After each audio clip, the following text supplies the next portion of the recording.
여러분 안녕하십니까? 저는 오늘 이 시간에 새 언약에 대해서 여러분께 말씀을 드리고자 합니다. 특별히 안식일 교단에 속해 있는 성도 여러분들께서는 1888년도 미네아폴리스 대총회 때 존스와 와그너가 믿음으로 말미암는 의에 대해서 여러 차례 설교를 하였는데, 그 대총회에 모였던 안식일 교단의 지도자들과 성도들이 존스와 와그너가 설교했던 믿음으로 말미암는 의의 메시지를 받아들이지 않았다라고 말하고 있습니다.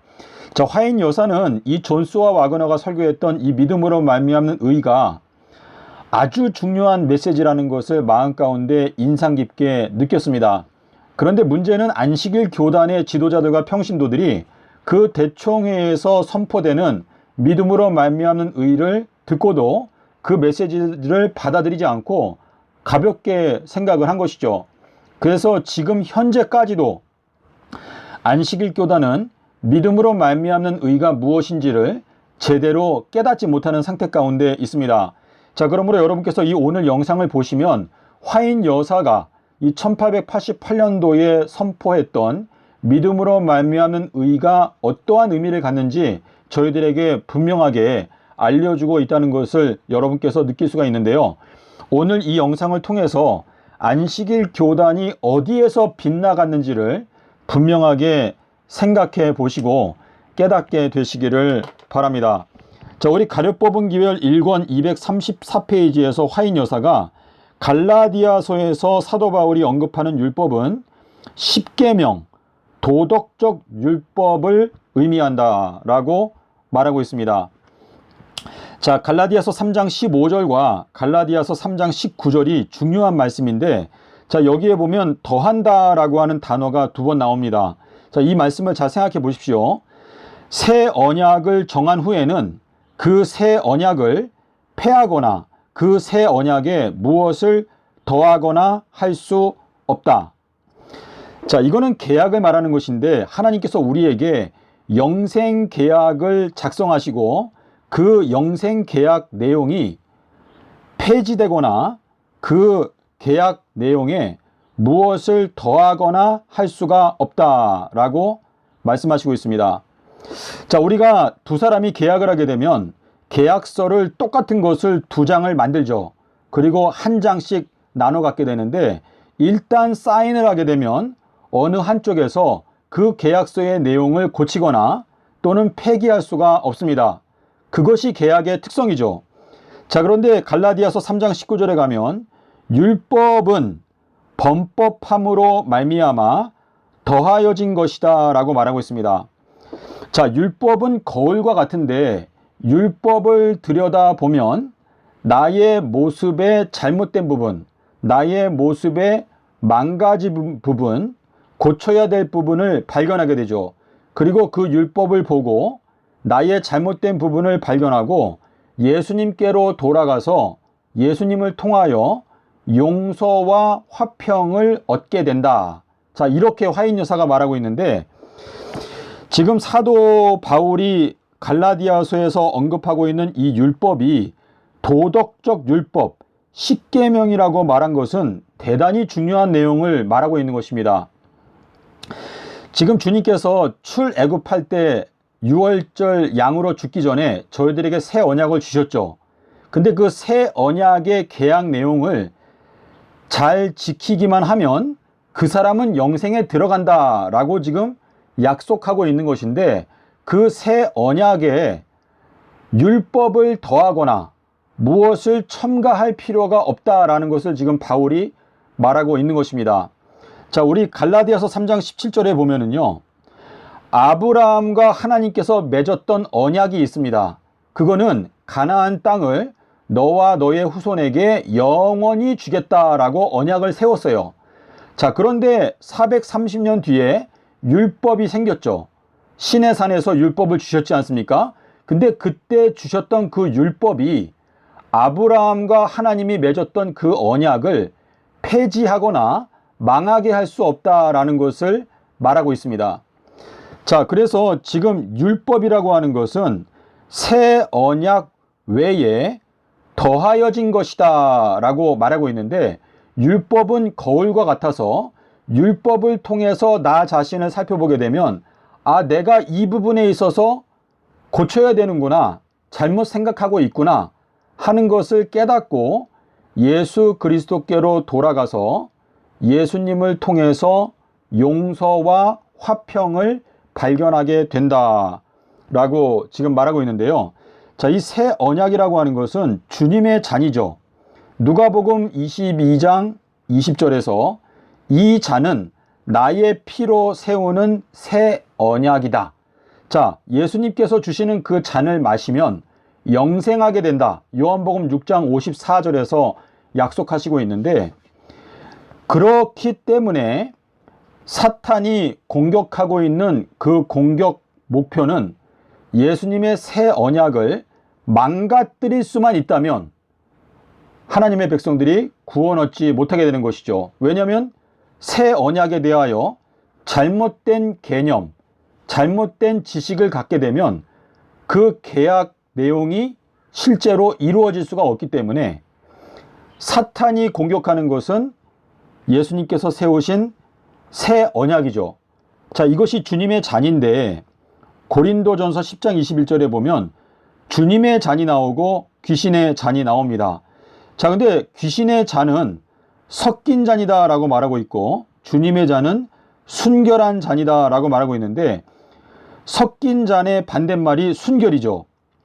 계시록 18장 6절에 바벨론이 섞은 잔, 근데 그 섞은 잔의 헬라어 단어, 반대 단어가 순결한, 비둘기와 같이 순결하라. 자, 이렇게 말씀을 하시고 있거든요.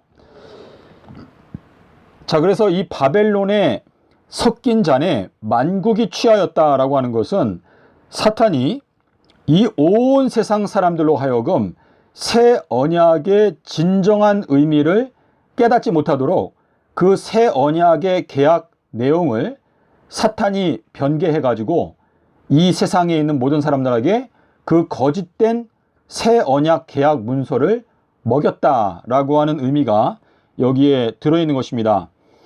자, 그래서 주님의 잔은요, 삼낮 삼밤 땅속에서 주님께서 삼낮 삼밤 땅속이라고 하는 잔을 마신 다음에 첫 열매로 부활하셨죠.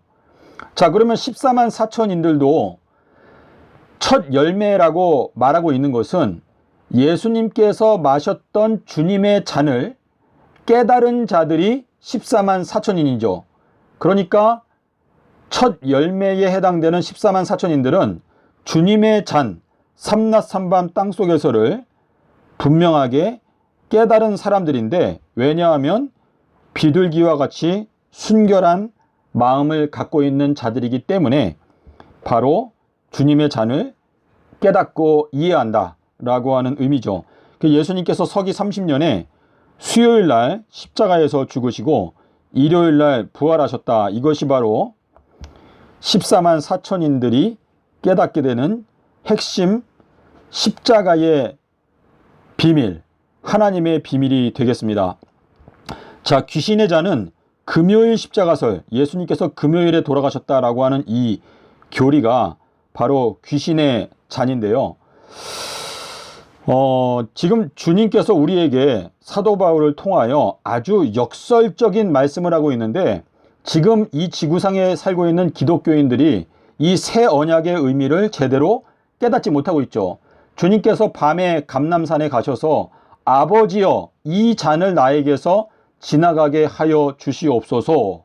그러나 나의 원대로 마옵시고 아버지의 원대로 되기를 원하나이다 라고 예수님께서 말씀을 하셨거든요.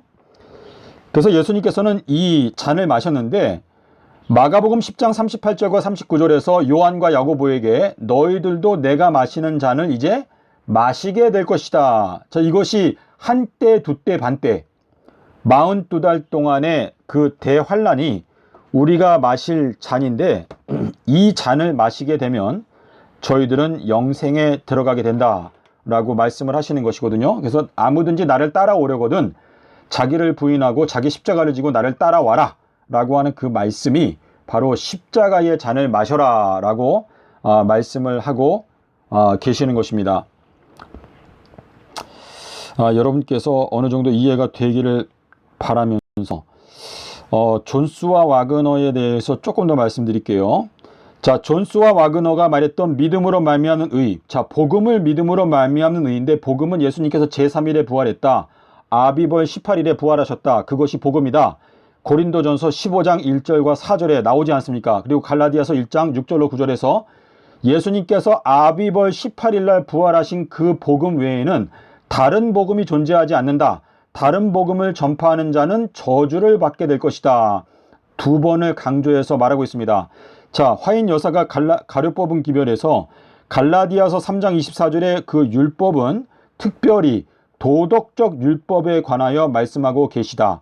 우리는 율법을 통하여 죄를 깨닫고 주 예수 그리스도에 대한 믿음을 활용함으로 용서와 화평을 얻기 위해 주님께 피신해야 한다. 피해야 한다. 선입관을 버리고 이 진리를 받아들이자. 자, 용서와 화평이라고 하는 요 두 단어가 예수님께서 부활하셨던 그 날, 아비벌 18일 날 부활하셔가지고 제자들에게 너희들에게 화평이 있을지어다. 너희가 누구의 죄든지 용서해주면 용서를 받게 될 것이다. 자, 이건 뭐예요? 제자들이 아비벌 18일 날 부활하신 예수님의 그 진리를 깨닫게 되면 제자들도 새 언약의 의미를 깨닫게 되면서 용서를 받게 되기 때문에 그 용서가 무엇인지를 분명하게 깨달은 사람이 다른 사람에게 용서가 무엇인지 그 용서의 진리를 전해줄 수가 있죠. 그러니까 23절에서 너희가 누구의 죄든지 사하면 사하여질 것이요. 그건 무엇입니까? 죄의 용서라고 하는 것은 새 언약을 받아들인다. 주님께서 마셨던 그 잔을 깨닫게 된다. 그렇게 해서 용서를 경험한다 라고 하는 의미인데요. 자, 십계명에 보면 나 외에 다른 신을 섬기지 말라. 자, 근데 시편 82편에 너희들은 다 신들이다. 자, 그러니까 예수 그리스도 외에는 다 신들이에요. 나 외에 다른 신들을 너에게 있게 말지니라. 이 말은 예수 그리스도는 창조주, 경배받을 하나님이고 그 외의 인간들은 다 신들이다. 그러니까 너희는 나 외에 다른 신들을 너희에게 있게 말지니라. 이거는 인간의 말은 그냥 참고 하는 수준이고 너희들은 예수께서 가라사대를 가장 중요하게 생각해라. 그래서 인자가 삼낮삼밤 땅속에서 지내리라. 그러니까 예수님께서 수요일날 돌아가신 이 진리를 저희가 깨닫게 될 때 용서와 화평을 얻게 되는 것입니다. 자, 우리 여기 화면에 보시면 지금 중요한 얘기인데요. 자, 새 언약. 자, 새 언약을 다른 말로 하면 평강 언약이에요. 평강 언약. 평강 언약. 자, 이 평강 언약이라고 하는 말씀이 어디 나오는가 하면 민수기 25장 12절에 보면 평강 언약을 맺겠다라고 하나님께서 말씀하시는데 예레미야 29장 11절에 보면 이렇게 말했어요. 예레미야 선지자가 바벨론의 포로로 잡혀가 있는 이스라엘 자손들에게 너희가 바벨론에서 70년 동안 포로 생활을 하면서 참고 인내하게 되면 70년이 꽉 차게 됐을 때 예루살렘으로 돌아오게 해주겠다. 이것이 예레미야가 전파했던 메시지인데 이거는 7000년, 그러니까 정확하게 말하면 7030년인데요. 7030년이 꽉 차게 되면 새 예루살렘으로 돌아간다라는 것을 말씀하시는 건데 예레미야 29장 11절에 보면은요. 너희를 향한 나의 생각은 내가 알고 있는데 재앙이 아니고 평화로다, 살렘이로다 라고 말씀하시고 있습니다. 자, 그러니까 새 언약이라는 건 뭐냐면 내가 너희들에게 주기 원하는 것은 새 예루살렘이다. 자, 그런데 내가 이 삼낮 삼밤이라고 하는 잔을 마신 다음에 그 다음에 내가 살렘으로 부활할 것이다. 내가 평화의 왕으로 부활할 것이다. 자, 그래서 주님께서 삼낮 삼밤을 땅속에서 지내신 후에 부활하셨을 때 샬롬, 평화를 선포하셨죠. 자, 이거는 십자가 사건부터 3000년이 지나간 후에 살렘이 온다라고 하는 언약인데 자, 히브리서 11장에 아주 중요한 말씀이 있습니다.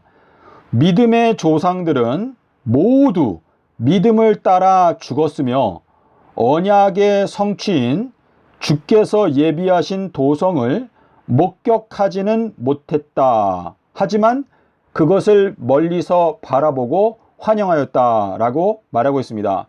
자, 이 말씀을 통해서 우리가 알게 되는 것은 믿음의 조상들이 믿음으로 말미암아 믿음을 따라 죽었는데 새 예루살렘 도성이 내려오는 것을 보지는 못했죠. 왜냐하면 때가 안 됐기 때문에. 하지만 그것을 멀리서 보고 그것을 환영했다라고 하는 그 말은 이 새 언약이라는 것은 민수기 25장 12절에서 평강의 언약, 살렘의 언약, 새 예루살렘의 언약이다 라고 하는 뜻인데요. 예수님께서 3000년이 지나간 후에 새 예루살렘이 내려온다 라는 것이 바로 새 언약의 핵심 골자가 되겠습니다. 근데 이 골자를 깨닫기 위해서는 주님께서 마셨던 잔 삼낮 삼밤 땅속에서를 깨달아야 하는데 그걸 깨닫기 위해서는 비둘기와 같이 순결하라, 요나와 같이 순결하라. 그리하면 인자의 징조를 깨닫게 될 것이다. 자, 그러므로 귀신의 잔은요, 금요일 십자가설이 아주 확실합니다. 자, 금요일날 돌아가셨다라고 지금 안식일 교단이나 대부분의 장감리 교회에서 주장하고 있는데, 자, 금요일날 돌아가시고 토요일날 하루 무덤에 계시고 그리고 일요일날 새벽에 부활했다라고 한다면, 자, 십자가 사건부터 하루, 이거는 1000년이죠. 그러면 지금 두 번째 1000년인데 지금 현재 새 예루살렘이 내려왔습니까? 새 예루살렘이 어디에 있습니까? 없잖아요. 그러니까 금요일 십자가설은 벌써 거짓된 교리라는 것을 우리가 금방 알 수가 있는데, 이 귀신의 잔, 금요일 십자가설을 따라가는 사람들이 지금 현재 이 세상의 대부분이죠. 그러니까 멸망으로 인도하는 문은 그 길이 넓다, 찾는 자가 많다. 그러나 생명으로 인도하는 문은 그 길이 좁고 협착하여 발견하는 자가 적다. 자, 우리 누가복음 1장 79절에 보면은요, 엘리야가 살렘 평화의 길로 성도들의 발을 안내할 것이다 라고 말하고 있습니다. 자, 요 내용이 시편 91편 1절과 12절에 보면 지존자가 뭐죠? 엘요나, 비둘기의 은밀한 날개 아래 거하는 자들은 그 천사가 그들의 발이 돌에 부딪히지 않도록 지켜줄 것이다 라고 말하고 있는데, 이 구절과 반대되는 구절이 이사야서 8장 14절부터 읽어보면 이스라엘 두 집에는 만군의 여호와께서 걸려 넘어지는 돌과 거치는 반석이 되실 것이다. 자, 이스라엘 두 집은 무엇입니까? 북방 이스라엘, 남방 유다. 그러니까 지금 이 지구상에 살고 있는 현 기독교인들 25억의 기독교인들에게는 만군의 여호와가 걸려 넘어지는 돌, 그 발이 부딪히는 반석이 된다.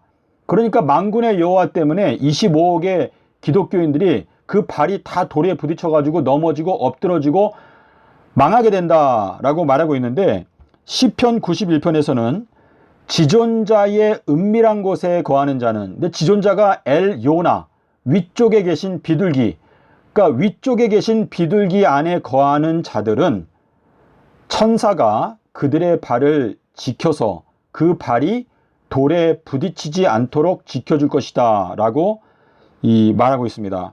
자, 그런데 주님께서 내가 나의 천사를 보낼 것인데 그게 엘리야다 라고 말하고 있는데, 누가복음 1장에 보니까 엘리야가 성도들의 발을 살렘의 길, 평강의 길, 새 언약의 길로 안내하여 줄 것이다 라고 예언하고 있는 것입니다.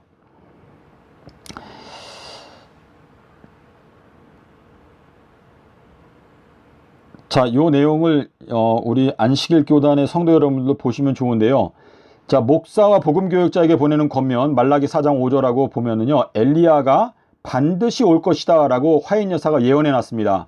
근데 엘리야가 우리의 발을 살렘의 길, 평강의 길, 새 예루살렘의 길, 새 언약의 길로 인도한다. 자, 근데 엘리야가 모든 것을 회복한다. 자, 살렘의 길은 무엇입니까? AD 30년부터 AD 3030년까지. 수요일날 십자가에서 죽으시고 일요일날 부활하신 진리인데, 밤 이경에 인자가 임한다. 그러니까 밤 이경은 두 번째 천년기죠. 그러니까 두 번째 천년기에 지금 현재죠. 인자, 엘리야가 온다. 엘리야가 왔다. 그리고 밤 삼경에는 인자, 엘리야가 이 지구를 이제 목양한다. 또는 통치한다. 그러니까 천년 동안 예비한다. 이거는 계시록 21장 2절하고 그리고 누가복음 1장 17절에 나오죠. 자, 그리고 밤 사경은 예수님께서 재림하신다. AD 3030년에. 그러니까 내가 가서 처소를 예비하면 다시 온다. 그러니까 예루살렘이 오려면 AD 3030년 이때 예수님께서 재림하시는데, 예수님께서 겸손하기 때문에 나귀를 타고 오신다. 그거는 엘리야를 타고 오신다. 그러니까 엘리야를 먼저 보내서 주님의 백성들을 천년 동안에 잘 예비시키고 그 다음에 그 예비가 끝나면 예수님께서 오신다라고 하는 것을 지금 말씀하고 계시는 것입니다. 자, 그래서 지금 이사야서 8장 6절 말씀을 여러분 생각해 보십시오. 천천히 흘러가는 실로. 자, 실로는 예수 그리스도를 가르치죠. 그러니까 천천히 흐르는 강물 실로를 너희가 버렸다. 그러니까 수요일부터 일요일까지 흘러가는 이 천천히 흘러가는 강물을 버리고 엉뚱하게 금토일 빨리빨리 흘러가는 강물을 따라가고 있는 이 현 기독교단이 천천히 흘러가는 강물 실로를 버린 상태 가운데 지금 있는 것이죠. 그래서 2030년이면 이제 끝난다.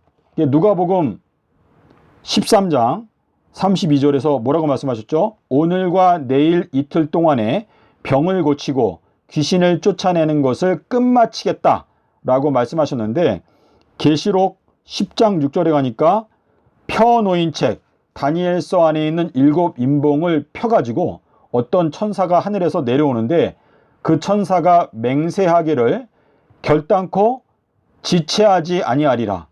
이건 뭐예요? 2030년이 확실하게 끝이다.